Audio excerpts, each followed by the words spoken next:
Good morning, everybody. Hello, this is Lucia. I'm live for a Behind the Brava. I hope this finds you and everyone you love safe and internally staying strong. So I am doing a special Behind the Brava today on the idea of neediness. And I'm just going to share a little bit about myself, my experience with that feeling, and how I've utilized Talia Brava to explore that. And hopefully this will be resonate with any of you who feel like you suffer with that feeling of neediness, especially in times like this. It can be super triggering for me and a lot of the people around me, just that feeling of like needing to reach out and having trouble with that. So just to start off with this, like I'm going to tell you a little story about myself and my experience embracing my needs, I guess.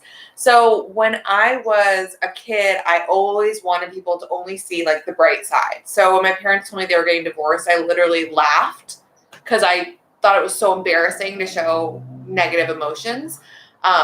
And ever to be looked at as someone who was just like giving light. I always felt like I had to be like giving love and light and happiness. And if I was in a bad place, like that was selfish or embarrassing or like honestly gross. And a lot of people suffer with this too. So I will share that like in second grade, I was already skipping meals. So I literally was embarrassed by like being hungry. And then when it came to love, like I always felt like I loved too much, so I would just start to not tell guys that I actually had feelings, and then I never got what I wanted, So my whole life, neediness was a big thing that I sort of fought against. Really wanted to be seen as strong, confident, happy all the time. Then I moved to Los Angeles, California, where I live now, to become a famous actress. And 2 weeks in, I busted my knee, and I ended up on the couch with no friends or family, no system of support at all. Just asking my very kind roommate to get me groceries from Trader Joe's. And it was the first time I really felt like, oh, fuck, like I do need other people. And then through that process of like recovering, I was on the couch and I started getting sicker and sicker, and I didn't know what was going on.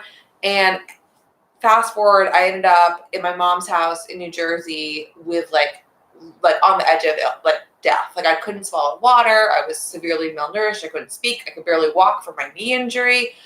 And then I was diagnosed with an autoimmune disorder, which thankfully, like knock on wood, I'm on medicine for, and I'm super healthy now, just to give you that perspective. But that took me to a breaking point, where I was literally like back to being a baby and like literally eating baby food. And when I moved back to Los Angeles after that experience, I just had this totally new awareness of the fact that like I was gonna have to build a fucking community, and like that was gonna involve not just looking like a superstar to everybody all the time. And so I had no choice, but because I was in this vulnerable place, I was in this weaker place, I made friendships in a different way. And I made friendships based on that authentic sharing and that like level of brokenness, like from that place. And it was the strongest relationships that I'd ever had. Like I had identified as being someone who never really had like a lot of close friends. And I always thought it was because I wasn't cool enough. I wasn't like awesome enough. And just taking a step back to realize like, that's not where connection is bred. So looking at Talia Brava, this is a character I've created who is like the utmost of this, like, let me show you a perfectly Instagram filtered pop star, literal god, like complete denial of her humanity in order to get what? Like love from billions of people. And that fucking doesn't work, right? So the irony is like putting that like vision out into the world of like perfection. Talia Brava is 100% isolated. And that when we actually can open ourselves up, that's when we can be with the literal billions of other fucking human beings, right? So that's when we can be part of humanity and actually not be lonely. And then so looking at like reclaiming that word needy, first of all, I love this sweatshirt because it's like, yes, we want things and that's okay. But then looking at that word neediness, I feel like the rejection of it has always been like, because it's been a shadow version of myself that like needs so much and I've rejected it, then it would like pop up in a relationship and all of a sudden I would turn into this like sulky baby and be like, figure out how I feel. So really neediness comes from not actually being in touch with what we fucking need. You know, being able to, as an adult, reach out, give, and get what we need. And it's the rejection of that like rejection of humanity that means that it pops up and we don't know what the fuck we want. We just know I feel bad and someone else should fix it. Or I feel bad and like this boy who's not texting me back is the reason.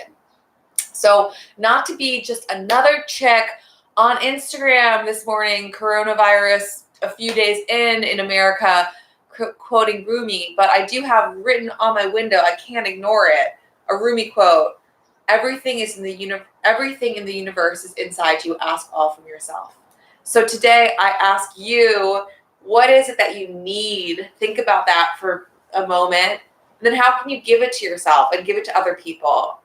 So that is my little speech on Behind the Brava about the idea of neediness. And I think it was triggered for me by the word social distancing. So how can we not social distance even as we're very careful with our germs? Yeah. Oh my God. Totally. Asking is so big. And right, like the first step is really like, what do I need? And that's like asking ourselves first. Yeah. And also being vulnerable and being able to be like, if you're not into this, like, it's okay. It's okay. They can go away. Really, like to risk having authentic relationships and actually be able to open the door for them versus like trying to just be a person that everybody thinks is fine and like doesn't actually know.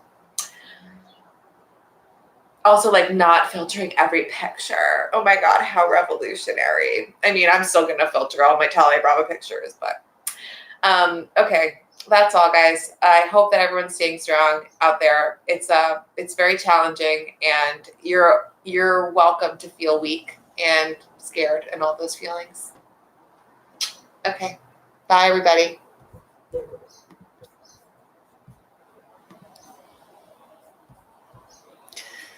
Bye, darlings.